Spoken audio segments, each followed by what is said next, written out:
It's about that time to check out some more X870 boards. This is the MSI MPG X870E carbon Wi-Fi, and MSI is coming out swinging with some things that you may or may not have seen before. Let's do a motherboard overview. This is not a review. We do these so you can see what comes in the box and see what all of the new things on the board are. Let's do it. This video is brought to you by VIPSCDkey.com. Have you ever installed Windows 11 only to see the watermark of death? You don't need to fork out a couple of $100s for a key. You can grab one from today's video sponsor, from VIPSCDkey.com for a tenth of the price. You can use our code GEAR to get 30% off for this month only. How good is that? That takes that already cheap Windows 11 key and makes it even cheaper. It's easy as placing your order. Bingo bango. You've got your new key on your orders page. You chuck that key into the activation screen and you're good to go. No more watermark of death. Use code GEAR to get 30% off for this month only. Link in the description. On with the video. Back to you, Nick. All right, here it is, ladies and gents, the MSI MPG X870E carbon Wi-Fi. You know what we've got to do? We've got to get that motherboard out of the way so we can take a bit of a look at all of the things that come with this brand new board. Here it is. All right, first of all, we've got the antenna. This is the antenna for the built-in Wi-Fi 7 and the Bluetooth. Now, MSI is saying that they've got proper Wi-Fi 7. We'll come back to that in another video. We've also got all of this documentation. There's a quick installation guide. There's some stickers for all of your cables if you want to label them, and the classic MSI stuff here. Next up, we've got this. Now, this is a set of addressable RGB and RGB extension and splitter cables. MSI hasn't changed this in about 5 or 6 years. There's also this M.2 clip remover. It's kind of like a key, and the way this works is this goes over the top of the M.2 clips, and then you can unscrew them and lift them away. There's also this. MSI has decided to kind of do something like Gigabyte with a G connector, but this just makes it a bit easier to plug in.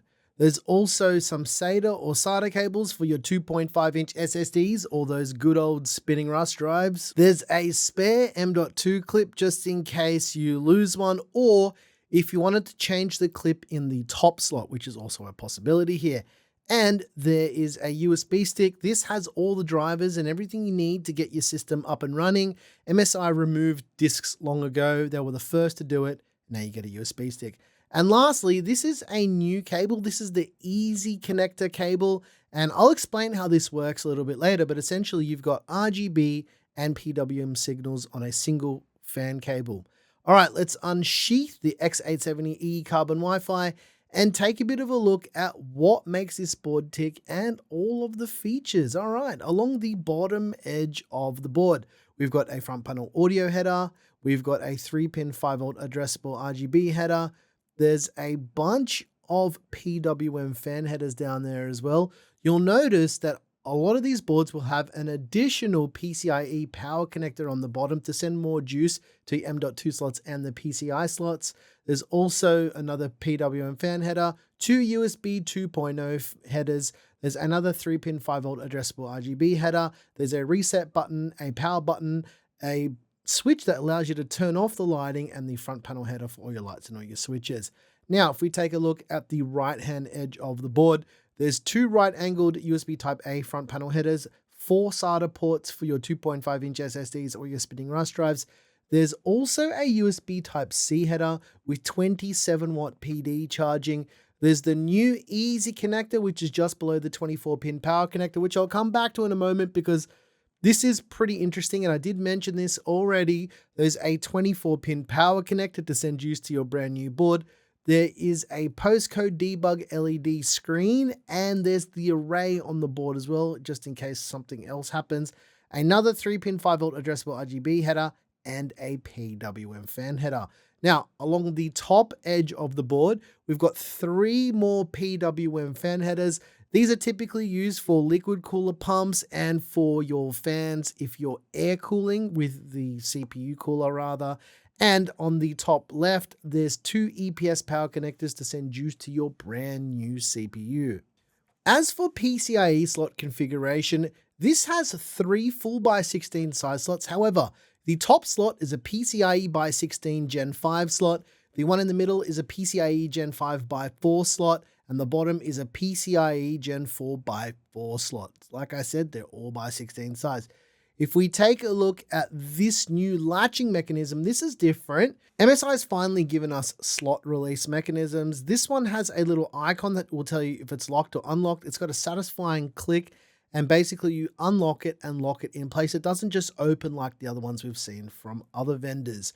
For the VRM, this is a duet rail system. It's an 18 plus 2 plus 1 phase VRM with 110 amp power stages for the V-core. So the first 18 phases have 110 amps and the supplemental phases do not have that. As you can see here, the cooling solution for the VRM layout is pretty overkill, and that's what we're seeing with boards these days. This is an AM5 board. It does feature the LGA1718 socket. It also has standard AM4 and AM5 cooler mounting, so if there's a certain cooler that uses the clips, they'll bolt straight up to this socket. Speaking of, if you've never seen inside the AM5 socket, this is how it looks.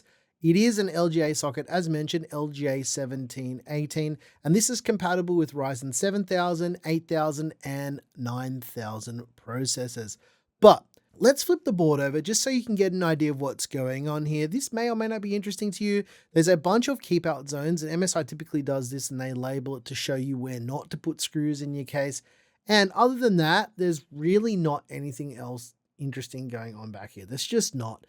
As for RAM compatibility, 4 DDR5 RAM slots with support for up to 256 gigs in total at 8400 mega transfers. So memory's getting quicker. All right, let's take off the M.2 heatsinks. You don't need to use any screwdrivers or anything for this. You can just push in the clips and lift off the heatsinks. The release system for the M.2 slots is really cool. It's like this ball that you can push to the side and you can drop a drive in and push it down and clip it into place quite easily. As for the M.2 slots themselves, there's two PCIe Gen 5x4 slots, two PCIe Gen 4x4 slots. The good thing about MSI boards, and they've been doing this for about 5 years now, or probably longer, they label what all of the slots are capable of on the board next to the slot. You can probably see it if you look closely. And I think every board should just do this. It just makes it easier and there's less guesswork. As well as that, there's this new EZConnector, something that I mentioned already. Essentially what this is a connector that will allow you to connect fans and RGB to the same connector. I don't like proprietary connectors. I've got a bit to say about that later. As for the rear I/O, you can see that there's a whole bunch of 10 gig USB type A ports. I like that MSI is labeling what each of these ports is capable of. There's an HDMI port. There's two USB 4 ports, which also support DisplayPort Alt. There's two USB Type-C 10 gig ports. There's a BIOS flashback button, a clear CMOS button. There's a smart button, which you can allocate to do things in the BIOS. There's 2.5 gigabit Ethernet, 5 gigabit Ethernet, more 10 gig USB Type A. There's the antenna connectors for the built-in Wi-Fi 7 and audio jacks.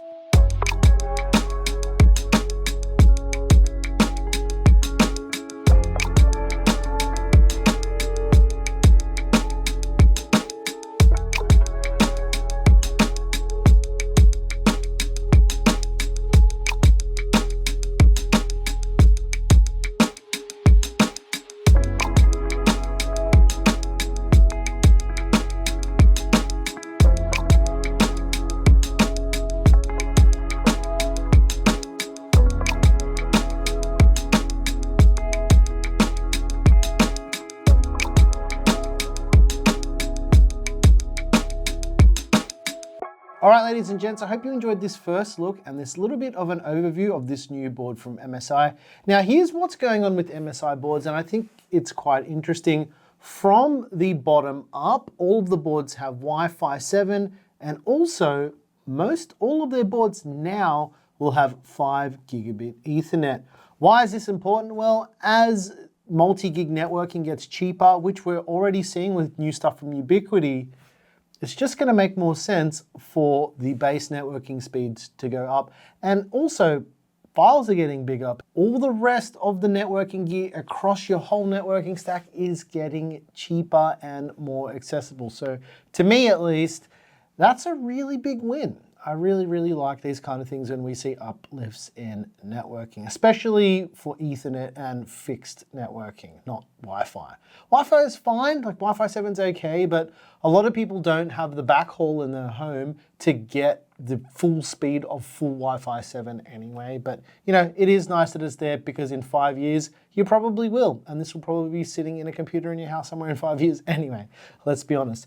Another thing that I thought was really interesting was just the sheer amount of USB-C on this board. Even though not every port on this board is USB 4, we still have 4 ports in total, 2 of them being with DisplayPort Alt and USB 4, and the other 2 just being 10 gig USB Type-C. But yeah, I dig it. I really like these kind of things. And like I said, it's not a review, but these are features that we're going to be seeing almost all of these MSI boards having going into the future. Not only that, this isn't even their top tier board. This is dead smack in the middle of their product stack. It is a high performance board, but it's like right in the middle. And I mean, for a mid-tier board, it is pretty interesting looking. One thing I will mention though is that new EZConnector that they've got. It's like a 9 or 10 pin connector, and it does PWM and RGB on the same header. I like the idea of things like this, but execution is always the biggest thing. I thought we were done with proprietary connectors on motherboards. I get it, they're trying to save space on the surface of the board, but come on, we don't need another connector. I know, it sounds cool. Look at this, one plug that does it all. Let's say for instance, right, hear me out, that you're a big dummy like me and you break the cable. Is it gonna be easy to get a replacement cable because it is a proprietary connector? Who knows? The only bonus I can see with this new EZConnector is the fact that even though it splits out into 3-pin 5-volt addressable RGB and PWM, your fans and cables and all that other stuff still remains the same. So you're not really losing out, and the board has those other headers just in case you didn't want to use the EZConnector. I'm a little bit torn on new proprietary connectors, but I guess we'll have to see what you guys think. Let us know in the comments what you think of the new EZConnector. In terms of price, because these boards are now available for you to buy, here's the kicker. Okay, it's an X870E board, keep that in mind. The MSI MPG X870E carbon Wi-Fi is going for around about $499 US, or around about 919 Aussie dollars at the time of filming this video. As per usual, we are getting absolutely reamed here in Australia for pricing. But let us know what you think of some of these new X870 boards that you've seen pop up all over the internet. Yesterday was the day that they all got announced basically, and we can show more. But yeah, let us know what you think in the comments down below. I think this one's pretty interesting. We will have a build with this coming very soon, so keep your eye holes peeled and ready for that.